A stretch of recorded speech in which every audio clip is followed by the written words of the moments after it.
Hello, welcome back. We are here, Tiffany, the Feminine Inquisition. We are still going through the Cosmic Womb Tarot. This is the new deck coming at you, ready to ship in October. That is the Cosmic Womb, the Cosmic Dark. There is no difference between what happens up in the universe as planets emerge and what happens to you as you can birth life-changing events. Right. So the Cosmic Womb Tarot is about how this life is your greatest masterpiece, right? And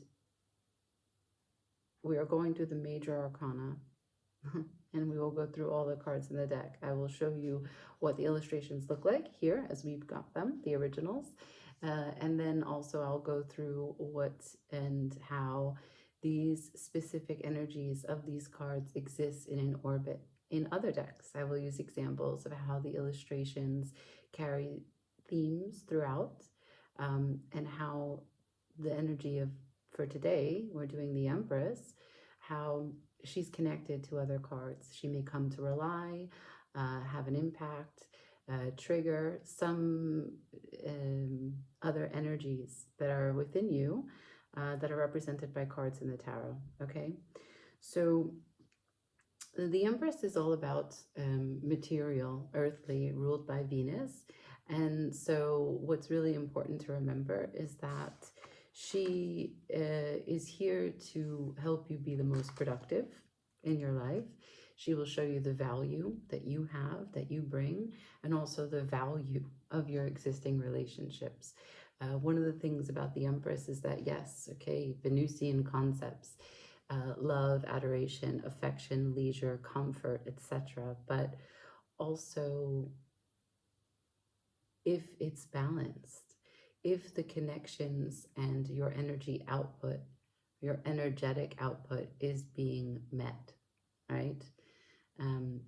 She is all about her worth. That is what the Empress brings to us.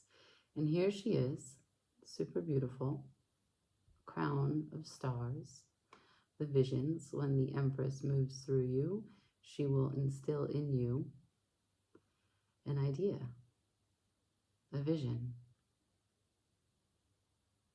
She will take what she wants, and you will think it is your idea as you carry it out, right? She has very great concepts about what she'd like to see in the world, the beauty that she would like to gift us.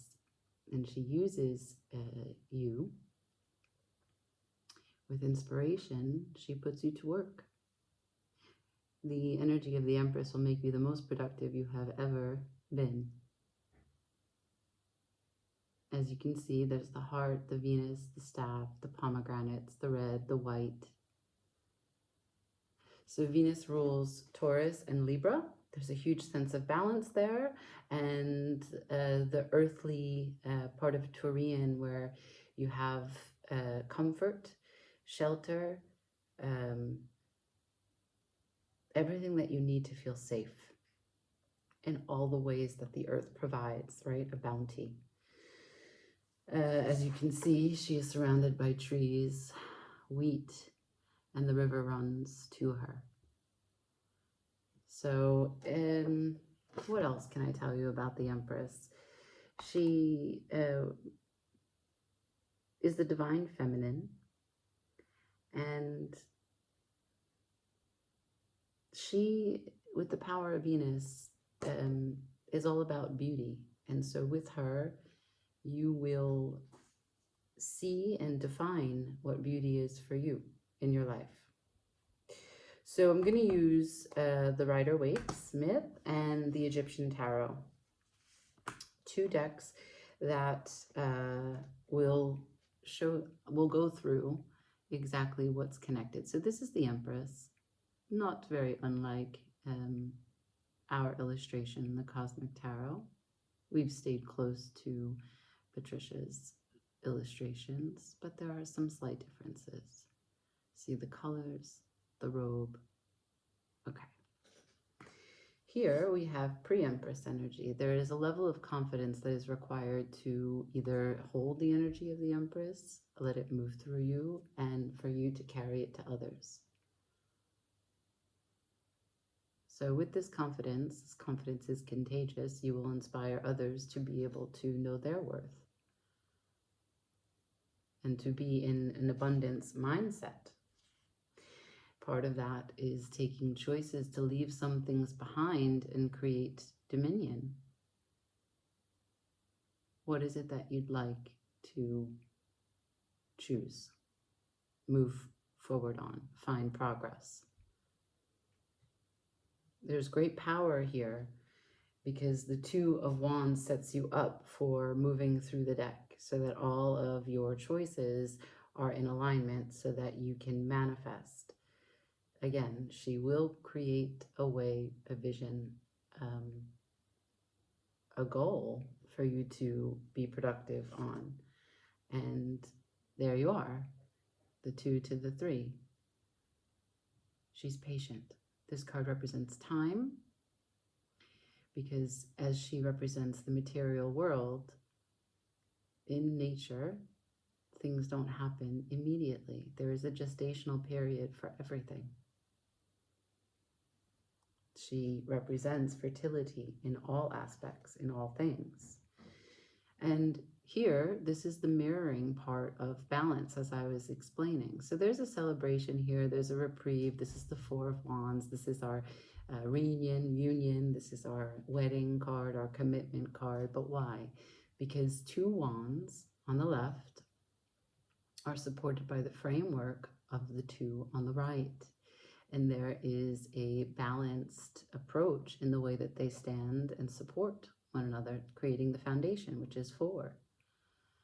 And this is the progression, the 2, 3, 4. As we can see, this is the fruits of your labor, right? At the 4, we have this kind of regrouping together after you come home from whatever challenges you've been facing or whatever landmarks you've achieved, and you have this little mini celebration to recoup and regain your energy on the shared goal that you're working towards.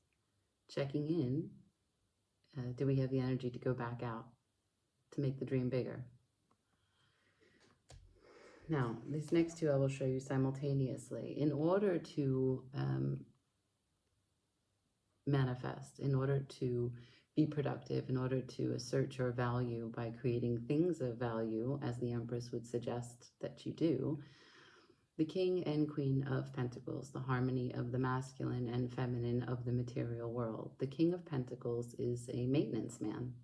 He protects, he provides, he tinkers in the shed to make sure that every single bit of what he has come to rely on to continue to produce that which he cares about and makes him feel comfortable is maintained. He is constantly, actively understanding what is needed from him so that everything is in working order.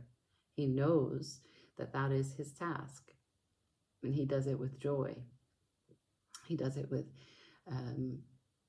wisdom, he does it with intuition, and he does it with a steady hand, right? And the Queen of Pentacles. Now, we know the Queen of Pentacles is a stern figure. We know that she is about self-care, understanding how to provide a nurturing environment for others.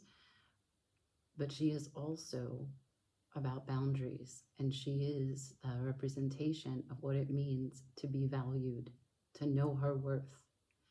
And this is not about confidence, this is not about bravado, this is not about ego, this is just simply understanding that if and when she is not respected, not considered, not valued, if she is dismissed, if she is taken for granted, there is nothing that she can offer, and she will not. That's a hard pass for her. And so in that way, she is only going to give to that which is equal, able, and ready, eagerly to give back to her. So that's the rider. Let's go to the Egyptian tarot. So this is the Empress. No? Yeah? Yeah? Sorry. This is the Empress. The Empress. So there's a bird, just like in the Rider Smith. There's a red and yellow sun. There's Venus. There's a throne. There's a robe, white with stripes.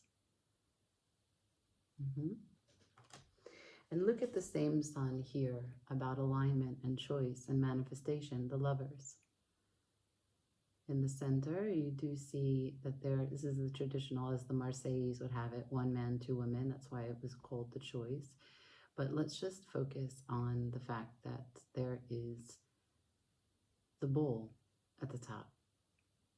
Curious, right? Because the lovers is meant to be a Gemini card. And Gemini has nothing to do with bull. But Venus rules Taurus. And here we have Taurus marked on this card. And you can see that the sun is very similar. It is much more concentrated in the Empress, but we can see that the Empress is working through Eros there. The divine feminine instills what is love, affection, comfort, choice, productivity in relationships, alignment of how to be fair when regarding the other, in our behavior, in our words, in our thoughts, in our heart. Now, if and when we talk about the patience, as I have said, because of the material world, we have temperance. So not exactly the same sun, but we can see the colors. And we also see the wings. And the wings are the same color as the robe. The stripes are the same. I'll bring it back so that you can see, in case you want to. And you see the white underneath the feet. So temperance is about time, but it's also about tempering one's spirit. And patience can trigger doubt, insecurity, because you have to continue to be productive, even if the grand conclusion or the rewards that you're working towards are not exactly present. Temperance is understanding that the experience is the only gain. And so it's an ability to continuously transmute whatever it is that you face. You can use that as a catalyst to continue to your end, whatever that may be.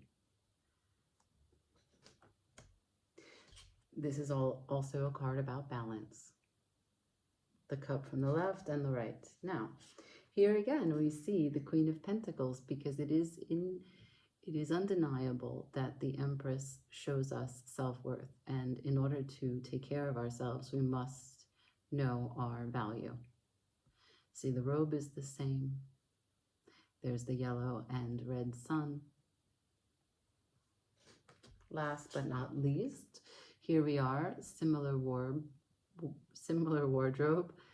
the King of Wands. And so this is interesting, right? Because here what we have is great leadership, the ability to take action. There is no avoiding or delaying or procrastinating on any responsibility. That is the King of Wands' strength. He will take action and recruit anything that he may need to make good on his alignment, his manifestation, his choice, his temperance, whatever it is that he is securing. So that is, I mean, mostly it. We are just doing the reveal so that we can show you a sneak peek of what will be available in October. And just know that the Empress is not shy. And that's one of the greatest strengths, for you to recognize that you belong here. You can take up space. And she's different from the divine, like she is the divine feminine. She's different from the spiritual mother of the High Priestess. The High Priestess is when you come back to you and you regroup, you rebuild, you begin to build the faith again about what's possible and how you showed up here and what you're made of. But the Empress brings it into a practical, into the reality, into the 3D, into the earthly. And this is when your actions bear fruit. So that's really it. I'm going to just show you the back of the deck one more time so that you can see and you can become entranced. The Cosmic Womb Tarot, here it is. The Empress, today's video. And send me any comments that you want, questions, like, share, subscribe. Ciao.